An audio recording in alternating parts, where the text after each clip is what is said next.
Nang butang idugang. Amen. Kung imo ganin ning balihon, magka-problema kita. Di ba? Ari ka diri sa dugang, murag kag mamalit og ginamos, ikaw man pagkapini una, ang imong gibitbit ang una, ang pagkapin, ang ginamos nga imong gipalit na biyaan. No, nga mao'y importante. So, makakita ba ta sa plano sa Dios?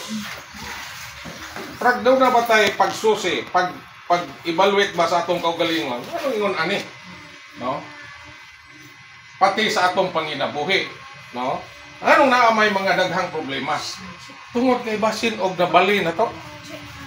Inay unahon na to ang gingharian, ang iglesia. No? Unahon na to si Kristo ug ang iglesia. Dayon gingon dito tanang butang idugang. Praise the Lord. Yakin sa may nagsulti ana. Pero ang ebanghelyo sa Mateo 6, ang Ginoo mismo namulong. Kung namulong ang Ginoo ana, unsa may atong response? Ato ginang himuon. Pero ang atong unod, ang ato pong kaugalingon, mabalaka man God. Musupak yun, di yun mo too sa gisulti sa Diyos. Walang makaproblema ta.